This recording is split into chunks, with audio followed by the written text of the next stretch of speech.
Bueno, estamos de regreso hablando con el doctor Laura Preyó sobre Un hombre temas de ciencia. de palpitante actualidad con esto del dengue, de la chikungunya, el Zika, la COVID-19, en fin, todas estas cosas que han existido siempre, pero que ahora se notan más por la existencia incluso de las redes sociales, de las comunicaciones y del crecimiento de la población también. Y fuera de cámara hacíamos un programa extraordinario, que ojalá lo haya grabado alguna cámara oculta para nosotros ese programa hasta venderlo. Lo interesante es que el programa fuera de cámara. Pero yo le quiero preguntar, retomando el tema de mi pregunta en un segundo plano, lo del gabinete, mucha gente no lo entiende, inclusive yo, porque a veces uno hasta se confunde con el Servicio Nacional de Salud y el Ministerio de Salud belga. Para mí es lo mismo todo. Por lo menos en mi cabeza yo no he podido como entender qué hace uno y qué hace otro. ¿Qué representaría eso para, en este caso, Santiago, que el nuevo director de lo que es el Gabinete de Salud de aquí de Santiago, amigo suyo, el Claro, doctor Rivera? una persona que yo aprecio y quiero mucho y que ha demostrado en su función como ministro un desempeño excelente. Los gabinetes fueron una creación del presidente para coordinar los diferentes organismos en sus acciones para dirigirla hacia una política pública de manera coherente. Y tú ves, por ejemplo, que el Gabinete de Salud estaba compuesto por el Ministerio, estaba compuesto por el Servicio, estaba compuesto por SENASA. Entonces, eso le permitió a instituciones que tienen un accionar sobre un determinado ámbito tener un coordinador. Y eligieron a la vicepresidenta, que demostró ser una coordinadora y una ejecutora excelente, porque parte del éxito, o gran parte del éxito de que se tuvo con el manejo del COVID, además del empeño del presidente, fue la capacidad de disposición administrativa y de resolución que la vicepresidenta asumió. Y yo creo que en un tema tan sensible como el eléctrico ahora, el presidente decidió aprovechar esa experiencia de la vicepresidenta y llevarla a ese sector para que ella, con su accionar y con su forma operativa de actuar, consiga el mismo éxito que consiguió en el Gabinete de Salud. El gabinete está creado, no podía dejarse acéfalo, y el presidente tuvo una elección acertada en poner al ministro. Primero porque es el coordinador de las políticas públicas en términos sanitarios antes del gabinete y por el éxito de su desempeño en el manejo que ha tenido. Yo creo que tener dos santiagueros exitosos en el manejo de temas sensibles potencializan a nuestra ciudad y demuestran que Santiago es Santiago. Saliendo un poco del tema, si mañana no quiere que eso le amplíe un poco más. No, está bien. Con relación Entiendo. a las vacunas, que mucha gente dice que los infartos son producto de las vacunas, y como un cardiólogo, yo siempre he dicho científico antes de estar en el gobierno, porque ya hay un colega de él que me habla mucho, es el doctor García, Santiago García, mi hermano. que dice que él es uno de los excelentes cardiólogos del país. Entonces, Mira, no se ha demostrado científicamente que la aplicación de las vacunas aumentaran la complejidad de la expresión de las enfermedades cardiovasculares. Se tuvo una sospecha en un momento determinado, pero cuando tú haces el análisis final de la aplicación de los millones y millones de dosis de vacunas que se administraron en todos los tipos de población, tú no puedes sustentar esa hipótesis diagnóstica como una hipótesis verdadera. Que en un momento determinado hubieran coincidencias entre administración de vacunas y expresión de fenómenos cardiovasculares, eso es posible. Pero con el tiempo y el accionar no se ha demostrado que las vacunas sean protrombóticas y que generen coágulos y que generen complejidad en manifestaciones de enfermedades Doctor, ¿y a cardiovasculares. qué se debe que haya tanto episodio de personas muriendo de infarto en este momento? Que después Mira. dice que no tenían nada. Bueno, el no tener nada... ¿Es coincidencia? El no tener nada es relativo. Tú, primero, la socialización del acceso a la salud. Porque antes tú no tenías estadística y tú no tenías forma de cuantificar. Ahora tú tienes estadística, tú tienes forma de cuantificar y forma de tener certidumbre de que se muere un paciente. Aunque todavía todo el que se muere sin ninguna explicación fue un infarto que le dio. Pero, ¿le hicieron autopsia? No, no le hicieron autopsia. ¿Y cómo fue un infarto? Porque tú puedes tener una arritmia en un corazón sano y morirte de una arritmia y no es un infarto, porque cuando tú haces la autopsia, tú no encuentras trombosis en las coronarias. Tú puedes tener muerte súbita y puedes tener muerte súbita por un problema cerebral, una hemorragia cerebral o un accidente cerebrovascular isquémico y te moriste, y eso no es infarto. Tú puedes tener disección de un vaso grande como la aorta y morirte de un pronto, y eso no es infarto. O sea, nosotros tenemos estigmatizado que para lo desconocido le ponemos la etiqueta de que fue un infarto. Porque si tú no lo pudiste demostrar en términos documentales a través de una autopsia, ya tenemos un histórico de que es un infarto. Ahora, es verdad que las enfermedades cardiovasculares han aumentado su incidencia. ¿Por qué? Hábitos que nosotros tenemos ahora, el sedentarismo. Para cualquier cosa nosotros cogemos un carro y lo resolvemos en un carro. No hacemos nada de ejercicio. Tenemos una dieta rica en grasas saturadas. Tenemos un alto consumo de alcohol, de tabaco, que son factores que inciden. Y señores, el estrés. Es el principal enemigo. Es el principal enemigo. Y algo que la gente no lo está tomando en cuenta y que es una epidemia silente, que es el ronquido.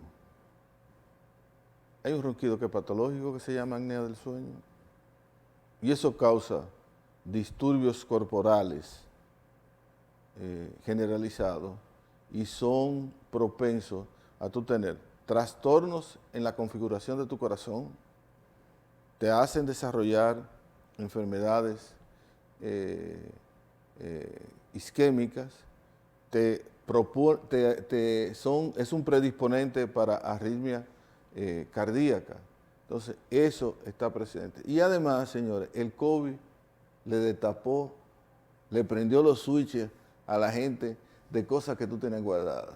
Si tú tenías predisposición para ser hipertenso y te dio COVID, te quedaste con hipertensión. Si tenías predisposición para ser diabético y te dio COVID, se te despertó la diabetes. Y el COVID ha demostrado también afectación cerebral. O sea, mucha gente que le dio COVID ha tenido cambios en su dinámica cerebral, en su dinámica hepática. O sea que el COVID vino a darnos un empujoncito para que los complejos de enfermedad se manifestaran de una manera presencial en algo que nosotros lo teníamos ahí guardado, que no se había despertado y que se ha despertado. A propósito del COVID, ya nadie usa mascarillas. No. Nadie. Yo no he visto, bueno, muy pocas en las clínicas. Ya desapareció total. Bueno, porque, yo tengo la costumbre, cuando yo voy a mi institución hospitalaria, yo ando con mi mascarilla. Una cosa que nos dejó el COVID, que va a servir ahora, si es que el cólera entra, es el uso del alcohol y de la higiene de las manos. Las manos son el mayor transmisor de enfermedades infecciosas, porque usted toca elementos donde están las bacterias y los virus e inconscientemente usted se lo lleva a las puertas de entrada del organismo, que son las mucosas. La mucosa de la nariz, los ojos y la boca. Entonces, el cólera es una enfermedad oral intestinal. Tú puedes tener el virus del cólera, tú lo botas por las heces fecales. Cuando tú te vas a limpiar, si tú no te higienizas bien, pues tú andas con el virus en la mano y tú te conviertes en un transmisor.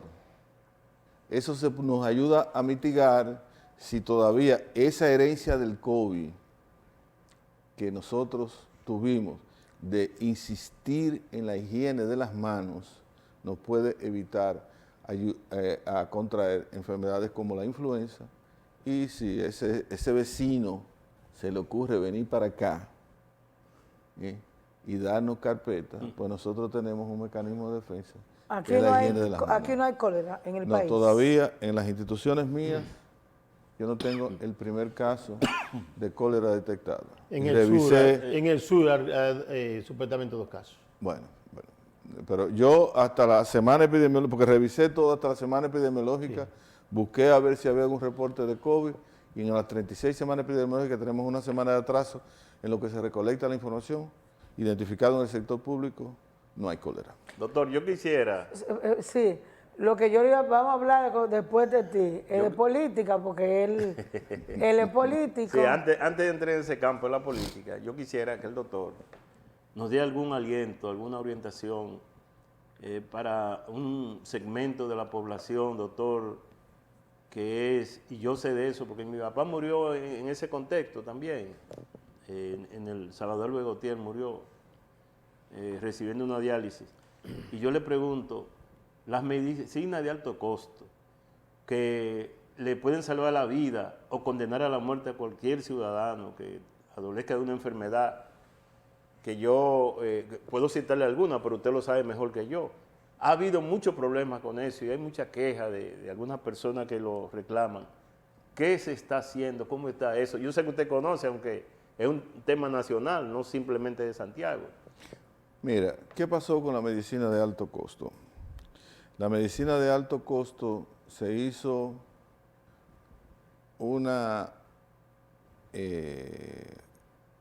se identificó un presupuesto. Y se identificó un presupuesto de 3.000 millones de pesos. Ese presupuesto se distribuyó en un concepto farmacológico definido para ser entregado. ¿Qué pasó? Que la población para la que se identificó ese presupuesto resultó ser una población que no se preparó el presupuesto para el crecimiento de la demanda y de la aparición de los nuevos casos. Había una lista de espera de 1.500 pacientes que automáticamente se asimilaron de la noche a la mañana sin tener la identificación del soporte presupuestario. Y lo que se tenía destinado para un año se agotó en 6 meses. ¿Qué pasa? Que la forma en la cual nosotros tenemos una capacidad de respuesta para atender demandas prioritarias en el sector salud está normatizado por la ley de compra y contrataciones. Y para tú levantar una licitación de 3.000 millones de pesos más que fueron destinados por el presidente para mitigar esa falta, eso tomó un tiempo. Además de tomar el tiempo, acuérdense que salimos de un momento que era el momento del COVID-19, donde hubo a nivel mundial deficiencias en producción de algunos elementos. Y muchas medicinas de esas que estaban en el programa y que se contrataron no estaban listas. Y no la tenían lista porque si tú no tenías una orden de compra, el laboratorio parece que para algunas cosas no te la tenía a mano. Entonces se juntó todo eso. Y yo tengo entendido que a finales de octubre esa brecha debe estar cerrada. Y además hay que estimular a que las ARS asuman parte de la responsabilidad de cubrir medicinas de alto costo, porque el soporte financiero que ellos tienen para ese acápite es muy limitado y no han asumido en su cartera de servicios medicinas de alto costo de última generación. Entonces, el gobierno está cumpliendo con su parte, pero la ley de la seguridad social tiene que asumir y cumplir con su parte. Y los usuarios de la ley de la seguridad social tienen que comenzar a hacer sus reclamos. Más. O sea, tú tienes que reclamar que te cubran más. Porque ¿Cómo están es en la posible? calle. ¿Cómo es posible, por ejemplo, que SENASA haya duplicado la cobertura de 1 a 2 millones de pesos y que las otras ARS no lo hayan hecho? SENASA del gobierno. ¿Eh? SENASA del gobierno. SENASA del gobierno, pero SENASA en la parte contributiva, porque SENASA es del gobierno, pero SENASA se maneja como una ARS. Sí. Sí. Es como el Banco de Reserva, que tú tienes el Banco de Reserva, que es un banco de gobierno, pero el Banco de Reserva se maneja como un banco privado. Y el Entonces, central. SENASA se maneja como una ARS con criterios como se manejan las otras ARS en el mercado. Y si el gobierno no le dio ninguna provisión para aumentar la cobertura, parece que su criterio financiero le permitió hacerlo eso. Y no solamente para el plan contributivo, sino para el plan subsidiado. Entonces, hay que hacer una revisión en el Doctor. sistema financiero de las ARS, que son necesarias, porque las ARS han cumplido su papel. Han cumplido su papel en ser unos facilitadores de resolución de los usuarios y ser el soporte financiero del sistema. Porque sin ARS no hubiera habido progresión de medicina en el sector privado, ni hubiera habido sostenibilidad en el sector público. Son elementos necesarios, pero hay que sentarse a revisar, porque usted tiene que actualizarlo. Claro. Pero en sentido de la ARS, y ya con esto prácticamente culminamos. Pues ya Vamos a tener que invitarlo como político. Sí, como político. Porque me dicen que él individual. aspira a senador. No, alcalde. No, alcalde. la alcaldía. Porque la Alcalde. otra vez. Él es alcalde. el competidor número 1 en este momento. Es decir que Él, Alcalde, la alcalde. otra vez. Él y era Ulises alcalde. Rodríguez van a Sí, sacar no, chicos. Pero Ulises- en ese, yo quisiera hacer un aclarando en ese sentido. Y que es bueno un tema que yo... Miren, las selecciones del senador y del alcalde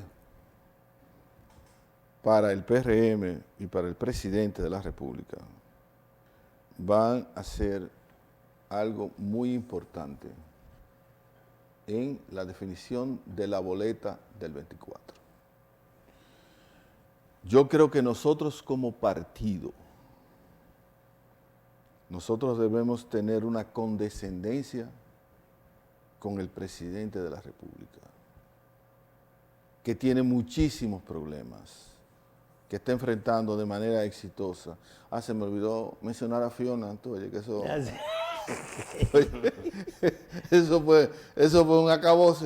Me olvidó mencionar a Fiona. Sí, pero en su zona no hubo problema, pero, No, pero se la pusieron como emergencia también. Sí, pero a nivel nacional, el compromiso, o sea, los daños que hizo Fiona son daños cuantiosos Sí. y son daños que se están mitigando ahora mismo. Y todavía no hemos salido de la temporada ciclónica. Entonces, eso hasta diciembre. Bueno, pero nadie sabe. Pero para no diluirme en el otro tema, yo lo que creo es que el partido debe darle un voto de confianza al presidente de la República, que él al final tome la decisión de cuáles van a ser los candidatos a senadores y alcaldes. ¿De Por lo dedo? menos... ¿De dos No, grados? no. tú haces... Que se la reserve. No, ni reservas. Tú haces los procesos de competencia.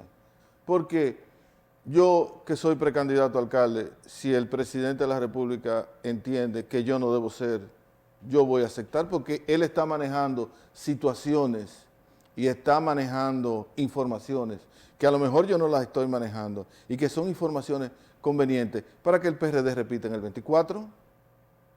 Porque lo importante es que hace que los partidos exactamente, lo importante es que tú que tú le entregues al capitán del barco en este mar tortuoso que nosotros andamos, decisiones importantes que le permitan al buque navegar con tranquilidad. Y más un capitán que está transitando, como usted dice, con una situación muy difícil, principalmente en esta zona, en Santiago. Bueno, a Lora Perelló hay que invitarlo Sí, para hablar de política, Sí, porque sí. hoy hablamos de medicina y era muy importante hacerlo.